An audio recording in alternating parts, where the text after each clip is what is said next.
From the heart of our nation's capital, here's Family Research Council President Tony Perkins.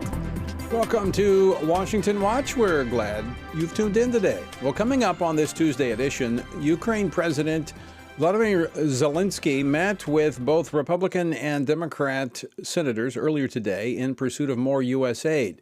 President Biden and Chuck Schumer are pushing Congress to approve an aid package that has an additional $60+ billion for Ukraine.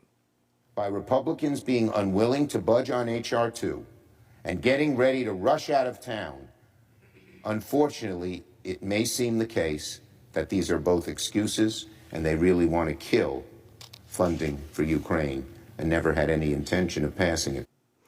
That was Senate Scare Leader Chuck Schumer. Republicans have thus far remained resolute, saying no additional military aid for Ukraine until we secure our own southern border. More and more now, people all across the country recognize this is a crisis. Democrat mayors, again, continue to say it's a crisis, but Joe Biden will continue to refuse this problem. We're not going to let this go away. That was House Majority Leader Steve Scalise. It, quite frankly, sounds like a stalemate. We'll get an update from Utah Senator Mike Lee a little bit later. Also, the House is scheduled to vote on formalizing the impeachment inquiry into President Biden tomorrow. As House Speaker Mike Johnson put it earlier today, there are no other options if the rule of law is the goal. The impeachment inquiry is necessary now, as Whip Emmer just explained, because we've come to this impasse where following the facts where they lead is hitting a stone wall because the White House is impeding that investigation now. So we have no choice. To fulfill our constitutional responsibility, we have to take the next step. We're not making a political decision. It's not. It's a legal decision. The House is currently voting, but momentarily we'll talk with Ohio Congressman Warren Davidson, who will be a part of the impeachment inquiry. And it is not just the Biden administration that is stonewalling investigations. Missouri Attorney General Andrew Bailey's investigation into Washington University in St. Louis over their practices regarding irreversible, life-altering transgender procedures is being stonewalled as well. Washington University has refused to release information to the state of Missouri, resulting in A.G. Bailey filing a lawsuit. But there appears to be more. Guess who's encouraging Washington University not to comply? Attorney General Andrew Bailey joins us later. While Americans continue to feel the financial strain of Bidenomics, the abortion industry has found the Biden administration a very lucrative one for them. We'll explore a new report that reveals the Biden administration has funneled nearly $2 billion to Planned Parenthood and other abortion providers over the last 3 years. And the United Nations General Assembly voted on and approved about an hour ago a non-binding resolution calling for a ceasefire in Gaza. Not only does this resolution fail to condemn Hamas for their crimes against humanity, it doesn't even mention Hamas at all. This is a resolution that will only prolong the death and destruction in the region. That is precisely what a ceasefire means. That was Gilad Erdan, permanent representative of Israel to the United Nations. What does this vote mean? Well, we're going to talk about it a little later here on Washington Watch. Our word for today comes from 1 John chapter 3. Whoever commits sin also commits lawlessness, and sin is lawlessness. And you know that he was manifested to take away our sins, and in him there is no sin. Whoever abides in him does not sin. Whoever sins has neither seen him nor known him. What it says here, sin is lawlessness. It is a rejection of truth and its application to our lives. Jesus came to take away this sinful nature. In 2 Corinthians chapter 5, Paul says, therefore, if anyone is in Christ, he is a new creation. Old things have passed away. Behold, all things have become new. John is not saying that those in Christ will never commit sin. That's impossible. He's saying we'll not continue in our sinful nature. A truly born-again believer cannot continue in a lifestyle of sin and rebellion to the Word of God and be content and joyful. Rather, they'll be miserable. To join us in our journey through the Bible, go to frc.org/Bible. Well, after today's markup meeting by the House Rules Committee, the House is expected to vote as early as tomorrow to launch a formal impeachment inquiry into President Biden. Now, this follows months of investigation into an influence peddling scheme that netted the Biden family millions of dollars from foreign individuals and companies. According to House Republicans, this inquiry is necessary not only due to overwhelming evidence, but also to provide investigators with the ability to view documents and conduct interviews that so far the Biden Department of Justice has stonewalled. Now, with such a slim House majority, the question is, do the Republicans have the necessary votes to move forward? We're going to find out here momentarily when we're joined by Ohio Congressman Warren Davidson. But while we're waiting for him to get off the House floor, we're going to go to Sam McCarthy, news writer at the Washington Stand, to talk about the issue that we've actually seen in the news in Texas, where the Texas law protecting the unborn. We've seen a mother appealing to the courts to try to have an abortion. What we've seen over the last few years is an increase in out-of-state travel for abortions. So joining us now to talk about this, Sam McCarthy, news writer at the Washington Stand. Sam, welcome to Washington Watch. Thanks very much for having me on, Tony. So let's talk about this increase in out-of-state abortions. Is this the result of states that are adopting pro-life laws? Therefore, we have people going over into neighboring states that have laws that do not protect the unborn? Yeah, it absolutely is. So after the fall of Roe, you had a lot of states implement trigger laws, which effectively banned or almost completely banned abortions in the wake of the dismantling of Roe v. Wade last year. A lot of these states border states that have no abortion restrictions. One of the chief examples is Illinois. Illinois borders 3 states, Indiana, Kentucky, and Missouri, all of which have enacted stringent pro-life legislation. And so you've got people in those states seeking abortions traveling to Illinois, which has no restrictions on abortions. So how does this factor into what we've just seen play out in Texas? You've got this notion of we've discussed this before. We actually, Family Research Council hosted a pro-life town hall meeting earlier this year, where we discussed the idea of what role does the federal government have in pro-life legislation at this point? Does the federal government have a role? And you had Senator Lindsey Graham argued that you have to have some kind of standard. You can't just have, New York and California committing abortions from, the moment of conception till up to the moment of birth, whereas you have states like Texas where you can't get abortions anywhere in the state. So it's really, you have to have something standardized. And so we're seeing, especially now that we have this sort of, to reference our scripture quote, lawlessness in some sense, this lack of a standard, this lack of consistency across the nation with regard to protecting the lives of the unborn. We're really seeing a need for such a standard on a federal national level. I mean, how does that work going forward? I mean, if you have this patchwork of laws in differing states, I mean, it becomes very difficult, I think, for states that, have taken a stand for the sanctity of human life to protect the unborn. You've got a neighboring state that does not. I mean, long term, it just doesn't seem to be workable. No, I don't think that it is. I don't think that it's going to be. I think that what we're seeing now is we're seeing essentially each individual state, largely through referenda. We've seen a lot of referendums hosted throughout especially over the past year, with various states, from Ohio to Michigan to Maryland, trying to install abortion as a right in the state's own individual constitution.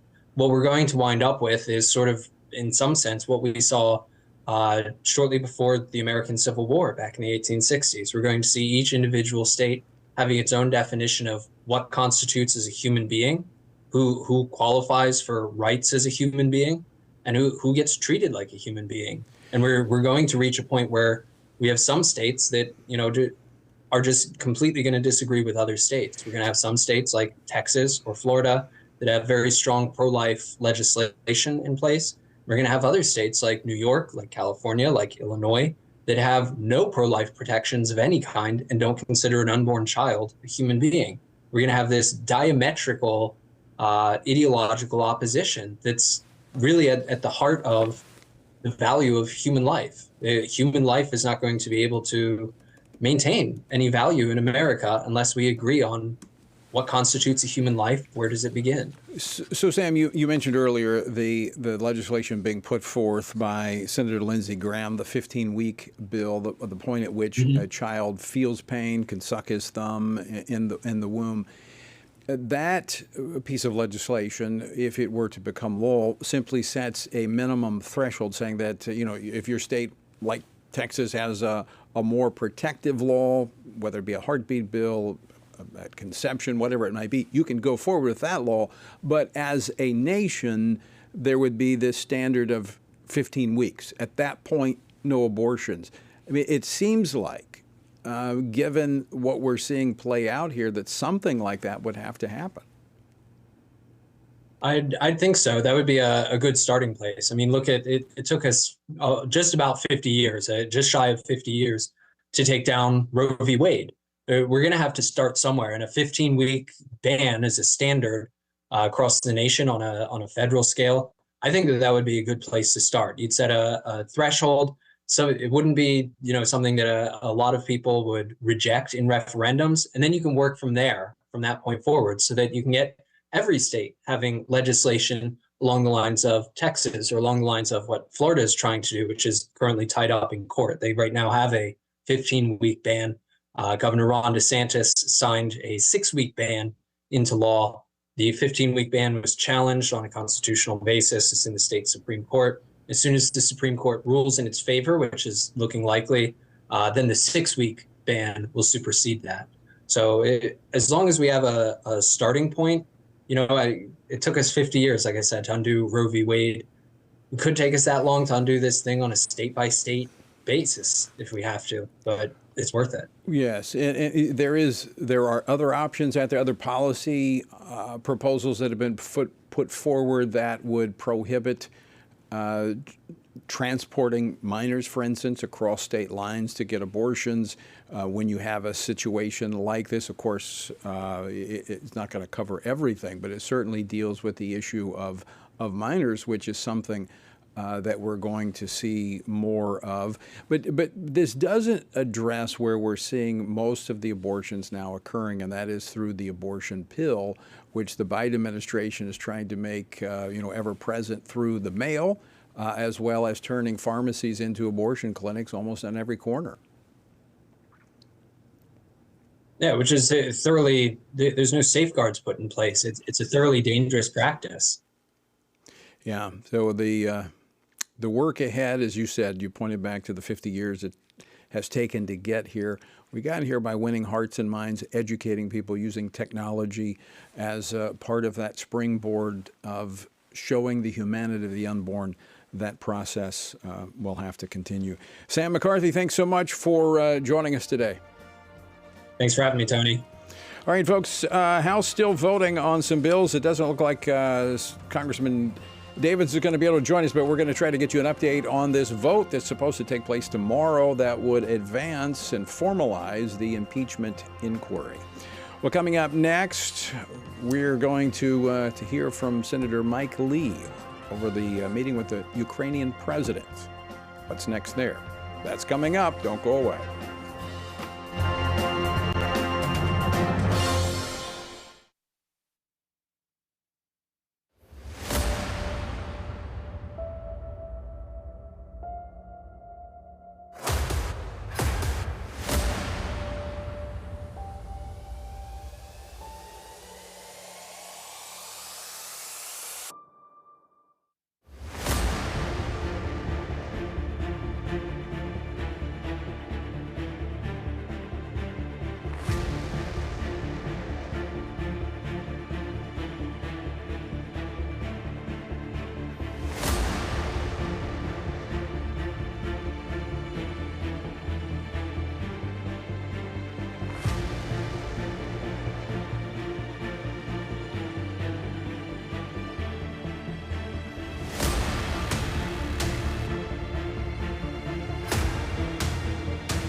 everything we do begins as an idea.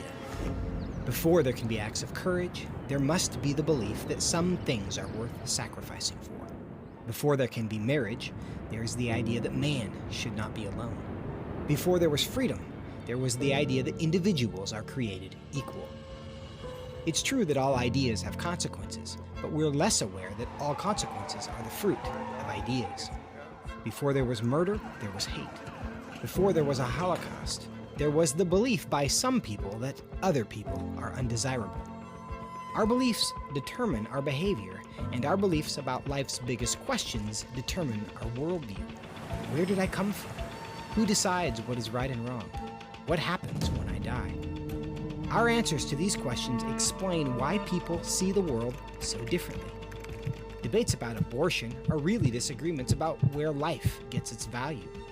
Debates over sexuality and gender and marriage are really disagreements about whether the rules are made by us or for us. What we think of as political debates are often much more than that. They're disagreements about the purpose of our lives and the source of truth. As Christians, our goal must be to think biblically about everything. Our goal is to help you see beyond red and blue, left and right, to see the battle of ideas at the root of it all.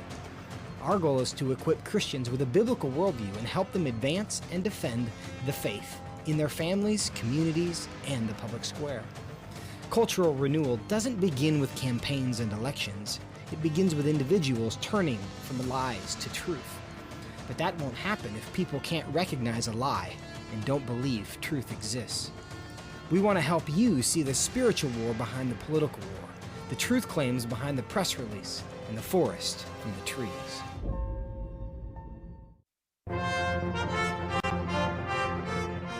Welcome back to Washington Watch. Good to have you with us. The website, TonyPerkins.com. Resources there for you. Contact information for our guest. Again, TonyPerkins.com. Our Ukraine president, Vladimir Zelensky, is in Washington today. He was here yesterday. Today, he was making his case to congressional leaders for more aid to Ukraine before the Christmas recess. Now, this comes as Senate Democrats absolutely refuse to address the crisis at our southern border, meaning the foreign aid stalemate will likely extend into January. Joining me now by phone with the latest on this, as well as the National Defense Authorization Act, is Senator Mike Lee from Utah. He serves on 4 Senate committees, including the Senate Judiciary Committee and the Senate Budget Committee. Senator Lee, welcome back to the program. Thanks for joining us. Thank you, Tony. So what's the latest on the meeting with Ukrainian President Zelensky? Any movement there? Did he convince Democrats to support border security? Not exactly. Look, he's become such a frequent flyer in Senate circles, it almost feels some days like Vladimir Zelensky has become the 101st U.S. Senator. In any event, I was tempted to ask him the whole time, what are you going to do to protect American border security, given all that we're doing to protect your border? Didn't ask that, nor did anybody else. Fact of the matter is, this four-headed monster that they've been trying to put together, it's becoming clearer by the minute that it's not going to happen, certainly not in this calendar year. I doubt very much whether it can happen even next year, but it's certainly not going to happen between now and the end of this calendar year, nor should it, in my view. Look, we've already given $113 billion to Ukraine since this war started a little over a year and a half ago. That's a lot of money. There are people in the United States who do not make $113 billion in an entire year. And in addition to that, we've given more than any other country on planet Earth. In fact, I believe we've given more than every other country on planet Earth combined, including the countries who are our NATO allies, who are screaming most loudly, telling us that we've got to spend more in Ukraine. I find this unacceptable, especially unless or until such time as all of those NATO allies are spending the same percentage of their GDP that they've committed to spend through NATO and have spent as much or more combined than we have. They certainly have no right whatsoever to tell us what we've got to do, and I find it offensive. Senator, part of this package was support for Israel. And that came over from the House. The Senate has refused to move it forward. I think Republicans have gone to the floor 4 times to try to put this, to tee this up. Democrats refusing to help Israel. Yep, that's right. You know, the House of Representatives has passed a measure that would provide aid to Israel. This little over $14 billion of much needed aid to Israel that I think every Republican in the Senate supports. In fact, that legislation could be signed and become law tonight. It could happen tonight, but for the opposition of 51 Democrats, all 51 Democrats and President Biden. If they would just relent and allow us to fund the effort in Israel, that could be behind us. That is, moreover, a bill in which the spending is offset. And so it doesn't add to our national debt and deficit, which is probably the way we ought to be doing these things. And yet the Democrats don't want to do it. They won't let us fund anything unless we'll fund everything, including the more than $61 billion that they want to send to Ukraine. By the way, Tony, that includes an astonishing $12 billion that just goes to pay all of the civil servants in the Ukrainian government. We're covering their entire payroll, apparently, for an entire year, in addition to providing weapons support, humanitarian aid, and all kinds of other things. I don't get it. This makes no sense. No. And why is it that we're fetishizing Ukrainian security while ignoring our own border security? That's appalling. So just to be very clear, Senator, no movement from the Democrats on border security in order to get this aid package through? No. They're afraid even of their own shadow. They're afraid even of their own lip service to border security. They won't even commit to making some overt gesture that we probably wouldn't even accept as a sufficient offering to justify this kind of a move. They won't even do that because they're so beholden to their far-left progressive base that basically wants open borders. And for reasons that astound me, wants to continue subjecting men and particularly women and children to the exploitative abuse that they suffer at the hands of these drug cartels who make billions of dollars every few weeks just moving human trafficked individuals into our border. Wow. This is disgusting. It's appalling. And I really don't understand how their voters are putting up with it. Senator, very quickly, another question for you. The National Defense Authorization Act, you stood with Senator Tuberville in trying to get taxpayers out of the abortion facilitating a business.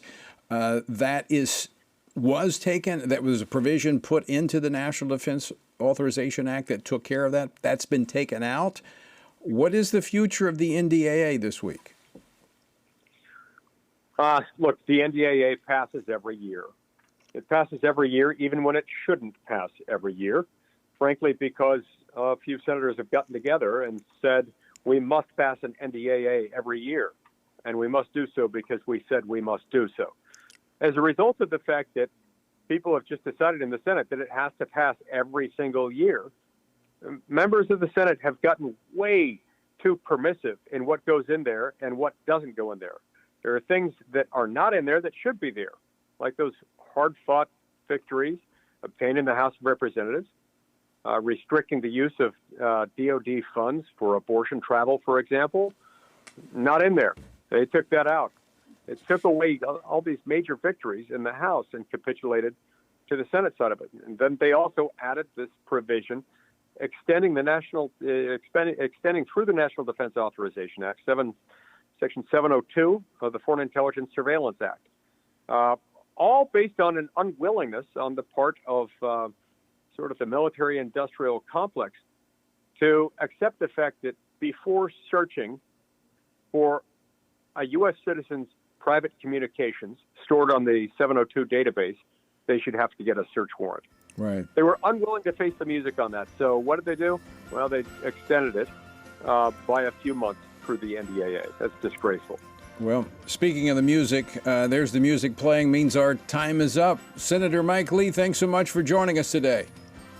Thank you, Tony. All right, Merry Christmas as well. Senator Mike Lee from Utah. Some not so good news on the NDAA. We'll continue to monitor that. Missouri Attorney General Andrew Bailey joins us next. Don't go away.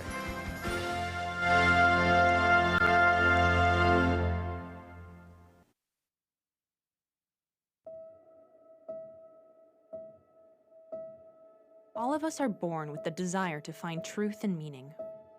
Where did I come from? What happens when I die?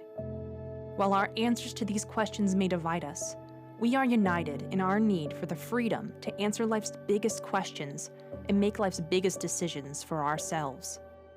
That's why religious freedom matters for everyone. Religious freedom matters because the powerful have long wanted to control those who are less powerful. Religious freedom matters because the freedom of those who are different is often threatened by those who believe different is dangerous. Leah Sheribu, a Christian teenager in Nigeria, remains a captive of Boko Haram for her refusal to renounce her Christian faith. Chinese pastor Wang Yi is serving a 9-year sentence for speaking publicly against the Chinese government. In Pakistan, Asif Pervez is on death row for allegedly sending a blasphemous text message. All of this because people in power decided different is dangerous.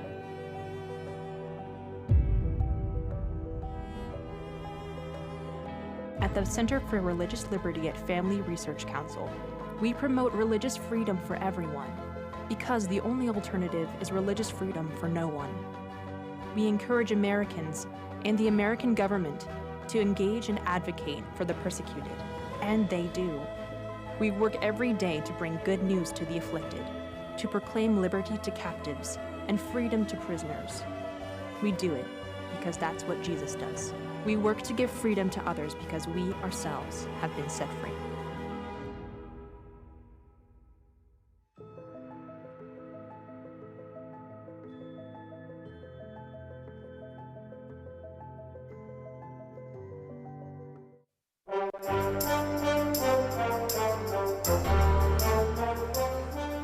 This is Washington Watch. I'm Tony Perkins, your host. Thanks so much for joining us on this Tuesday. You know, it's not just the Biden administration that is stonewalling investigations, requiring the Congress to formally launch an impeachment inquiry. Missouri Attorney General Andrew Bailey's investigation into Washington University in St. Louis over their practices regarding irreversible, life-altering transgender procedures on minors is also being stonewalled. Washington University has refused to release information to the state of Missouri, which resulted in Attorney General Bailey filing a lawsuit. Now, there actually may be more to this, as someone may be telling them not to comply. Who could that someone be? Join me now to discuss this and more is Missouri Attorney General Andrew Bailey. General Bailey, welcome back to the program. Thank you for having me on. So, General, let's talk about this lawsuit. This has been ongoing. This has been an investigation into the practices of Washington University in St. Louis, that questionable practices, I should say, regarding minors and transgender surgeries and treatments. What information have they blocked you from obtaining? Well, these were deplorable child mutilation factories that were operating across the state. A whistleblower came forward back in February and caused us to launch an investigation into the clinic in St. Louis. And the allegations the whistleblower made were very specific and very credible. And so we began obtaining evidence from the clinic. The clinic was at first cooperative. And so we got several tranches of documents that we've been able to go through, but it led us to some different angles of our investigation. And so we've followed up with additional requests for documentation.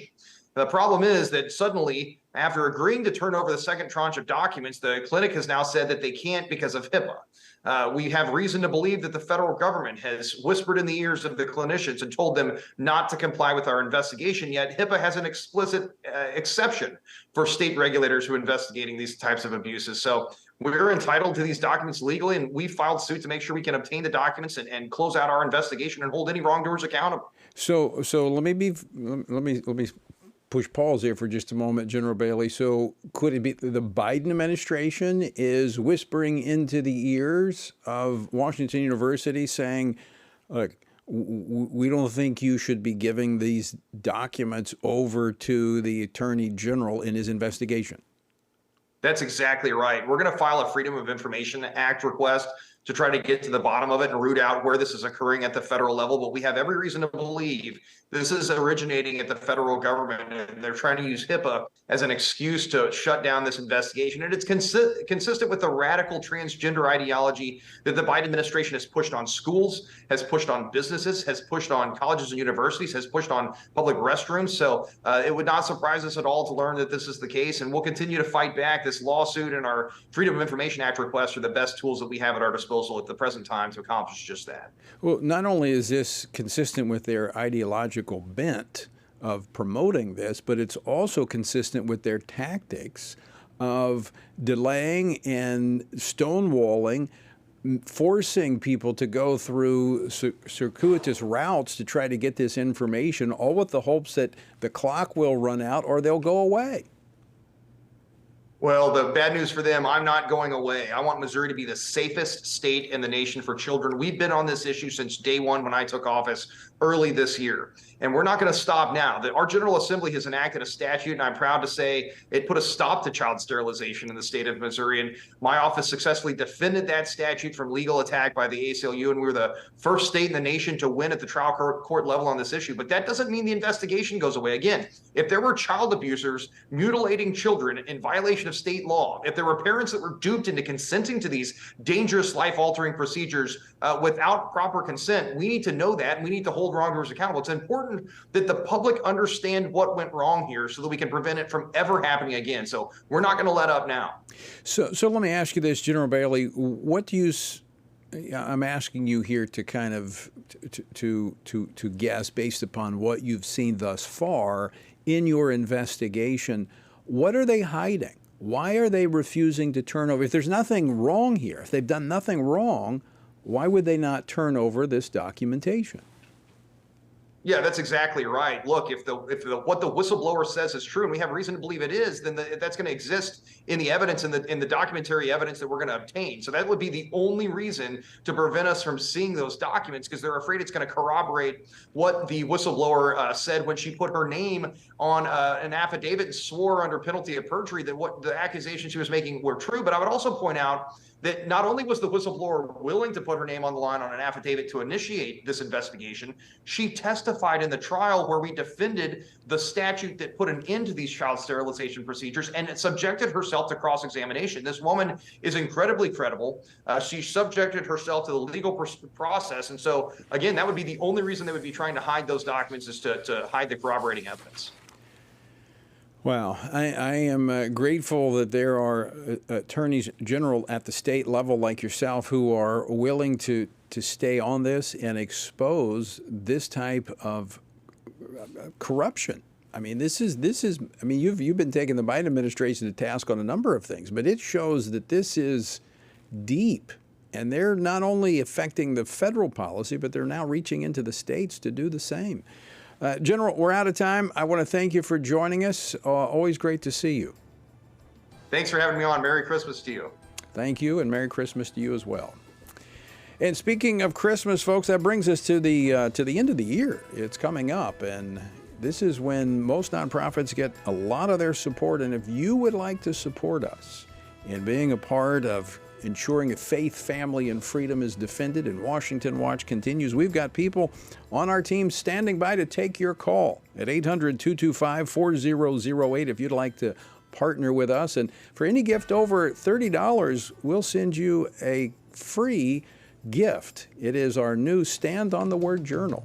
So give us a call. All right, don't go away. More Washington Watch straight ahead.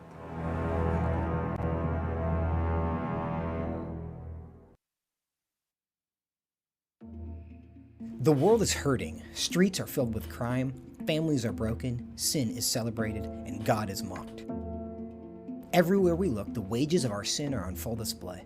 As Christians, we know that surrender to God's will is the solution to our biggest problems, but not everyone agrees.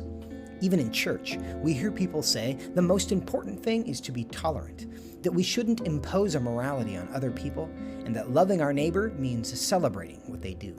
But you can't do that. It's not that you don't love your neighbor, you do, but you care about God's opinion more than your neighbor's opinion, and this makes you different. In fact, sometimes it makes you feel alone, like you're the only one. But there is good news. You are not alone. Not even close. Research has found that there are 59 million American adults who are a lot like you. There are millions of people around the country who are born again, deeply committed to practicing their faith, and believe the Bible is the reliable Word of God. But that's not all. They're also engaged in our government. They're voters. They're more likely to be involved in their community, and they're making a difference in elections. The problem is that a lot of them feel alone too. We want to change that. FRC wants to connect these 59 million Americans to speak the truth together, no matter the cost. If you want to learn more about this group and what it means to be a spiritually active, governance-engaged conservative, or if you want to find out if you are one of these SageCons yourself, go to frc.org/SageCon and take the quiz to find out. The world is hurting, and we have the solution. We can't do it alone, but we can do it if we work together. That's what we're working toward every day. Join us. Go to frc.org/SAGECON, SageCon, to learn more. That's SAGECON, SageCon, to learn more. I'm often asked by people, Tony, how do you stay encouraged? How do you deal with all of the stuff in Washington, D.C., the negative policies that are attacking our faith, our family, and our freedoms? Well, you want me to let you in on the secret? It's called the Word of God. And that is why the Family Research Council embarked on Stand on the Word, a 2-year journey through the Bible. It's a chronological Bible reading plan with just 10 to 15 minutes a day. In 2 years, you will have covered the entire Bible. And to go along with this, Monday through Friday, I do a morning devotional that goes along with the reading of the day. It's all designed to encourage you on this journey because the Word of God, as the psalmist said, in my affliction, here's my comfort. Your Word gives me life. That is our source of strength. To find out more, go to tonyperkins.com or frc.org/Bible. And I invite you to join me every morning for our Stand on the Word Bible devotion. It's beginning to look a lot like Christmas. Yes, it is. Merry Christmas. Welcome back to Washington Watch for this Tuesday edition. And, as we start the new year, I want to invite you to join FRC's Bible reading plan. We're going to start over with our 2-year journey come January. And we've got a great resource this time. It's called our new Stand on the Word Journal. It's a great resource as you go through the Bible. And for any tax-deductible gift over $30, we'll provide you with one of these Stand on the Word journals. And we've got members of our team standing by to take your call, 800-225-4008, so you can not only stand with the Family Research Council, but get your own Stand on the Word journal. So give us a call, 800-225-4008. All right, tomorrow the House is scheduled to vote to formalize the impeachment inquiry into President Joe Biden. I mentioned that at the top of the program. Joining us now to discuss this, Florida Congressman Mike Waltz, who is also a member of the Oversight Committee and will be a part of this inquiry. Congressman, welcome back to Washington Watch. Hey, always good to be with you, Tony. I appreciate you taking time to join us. I know you've been on the floor in votes. So let's talk about this. Very narrow margins. You're going to have to get almost all of the Republicans on board to advance this. Are you there? I think so, Tony. You know, it's always tough these days with a 3-vote majority. A lot of different opinions, but I'll remind everyone, and we've been reminding everyone in the conference, this is to further the inquiry. This is to further the investigation. This is not impeachment. And what we have so far, I mean, this is just a snippet of a long list. We have bank records. We can follow the money to show that the Biden family established over 27 shell companies. I don't know any sitting vice president that needs to establish dozens of shell companies, including several in his grandchildren's name.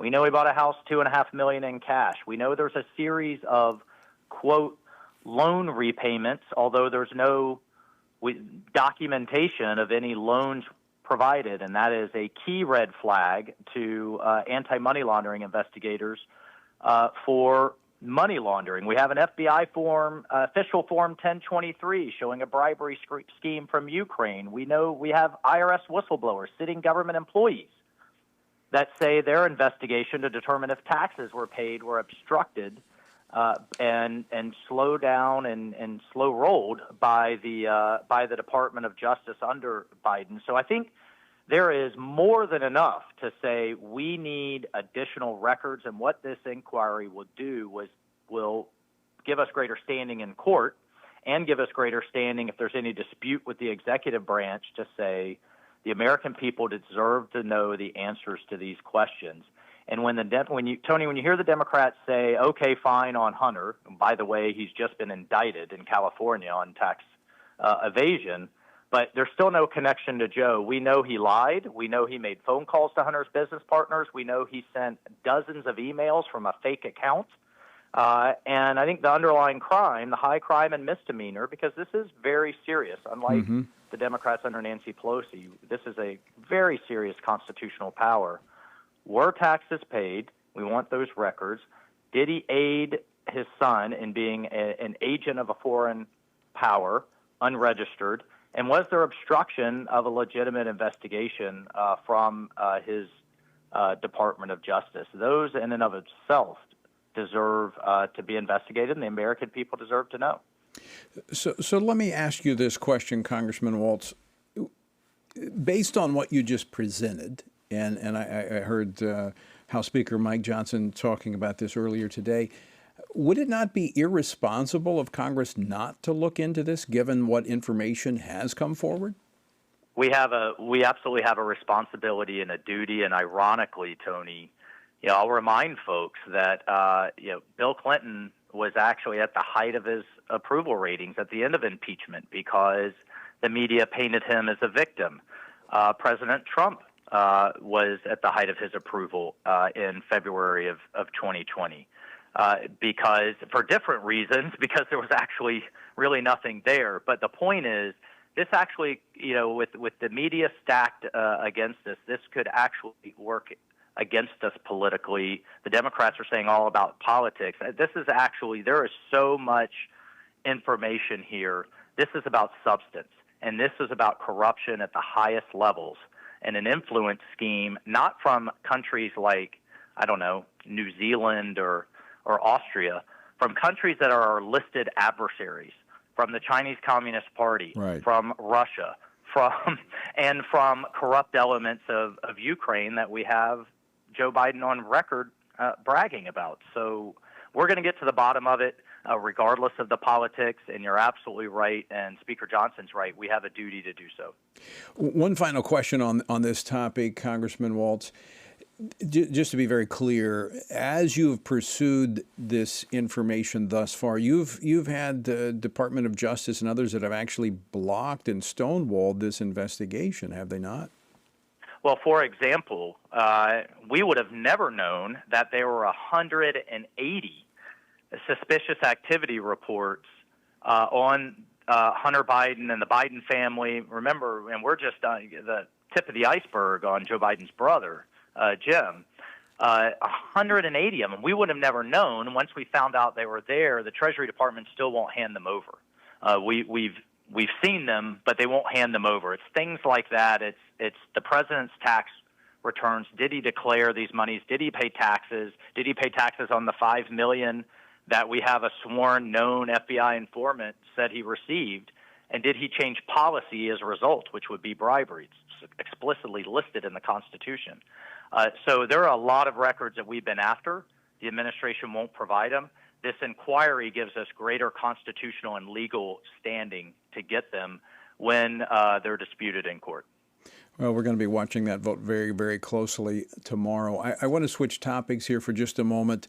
Congressman Mike Waltz, Friday, the United States vetoed a resolution in the UN Security Council demanding an Israeli ceasefire. Now, Arab and Islamic nations called for an emergency session of the General Assembly this afternoon, and there was a vote on a resolution making the same demand. Now, it's a non-binding resolution, but what's the goal here? It's a non-binding resolution, but what is this, an effort to try to isolate Israel from the rest of the world? Well, that's exactly right. And first, Tony, look, I want to give credit where credit's due on the administration vetoing this anti-Israel, anti-Semitic move in the UN. And again, give credit where credit's due. The administration made the right stand. But yes, this is the UN showing its true colors. They do this often. It's a bit more nefarious through things, like the UN education and other things that are a little more sly in their in their anti-Semitism. But this is on full display. And look at the list of countries in Europe that either abstained or actually voted for this ceasefire, which absolutely 100% would be a win for Hamas. This is what they want. They want to be able to get away with their atrocities and then galvanize world opinion against Israel. It's playing right into the terrorists and Iran's hands.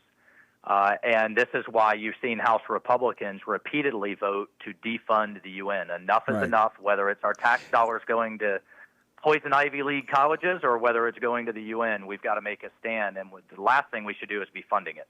Well, let me ask you about that, Congressman. Will this provide greater impetus for the defunding and pulling the United States out of the UN?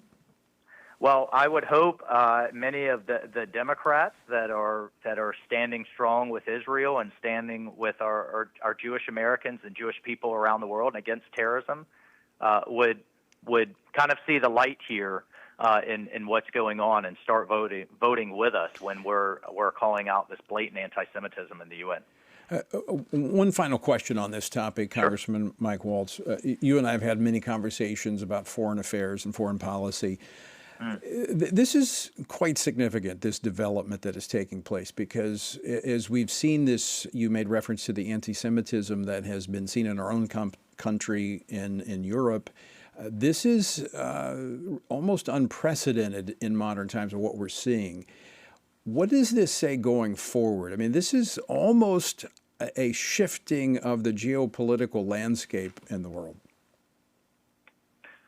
Well, if you look closely on the votes here, you see more narrowly in Europe, you see Eastern Europe, which is actually many of those countries are contributing their fair share in the fight against Russia, have stood with the United States, and voted against this ceasefire. And then you see kind of the old Europe, the Frances and Italys and others that either abstained or actually voted for the ceasefire. So I think you're seeing that schism.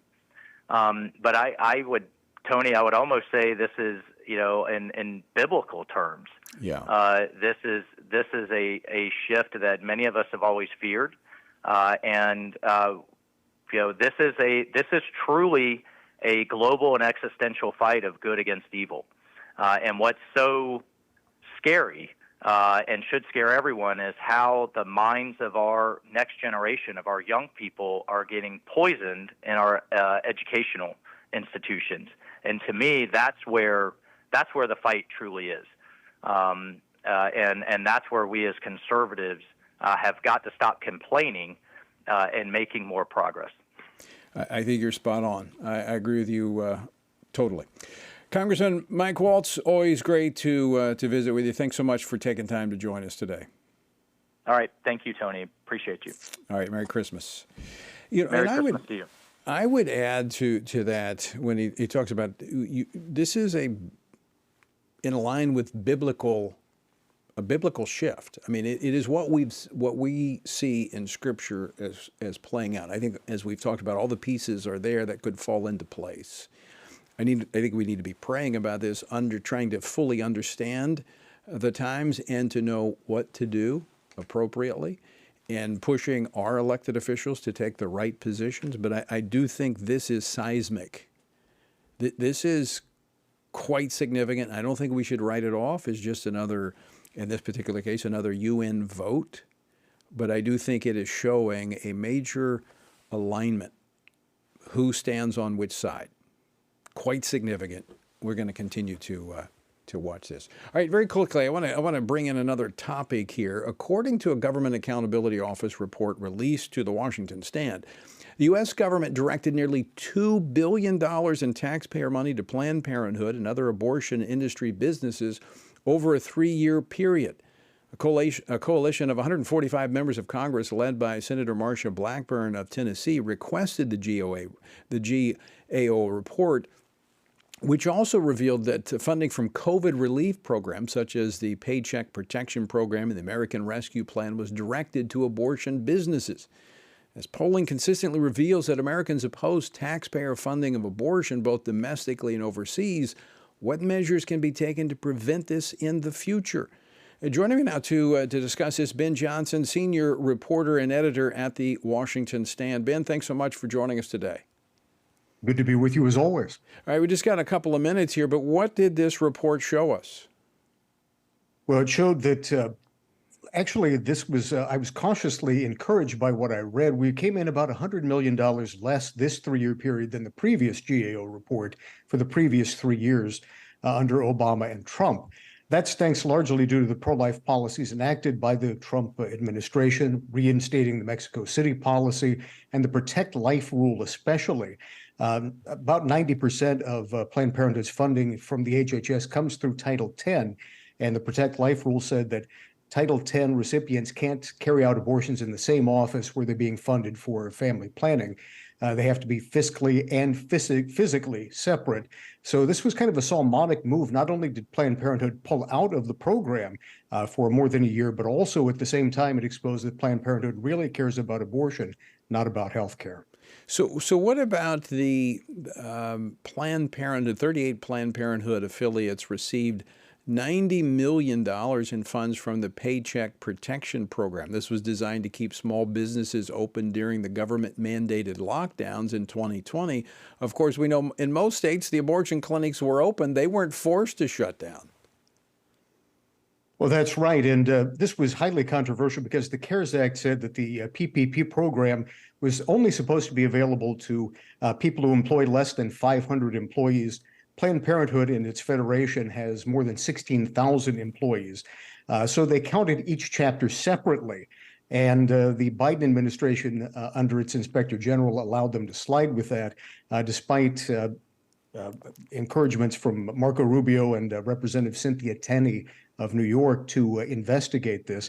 There's also a bill from Debbie Lesko to return all of these funds. Of course, during this time, these funds, which were intended for small businesses, that meant that they did not always reach their intended recipients, small businesses, mom and pop shops.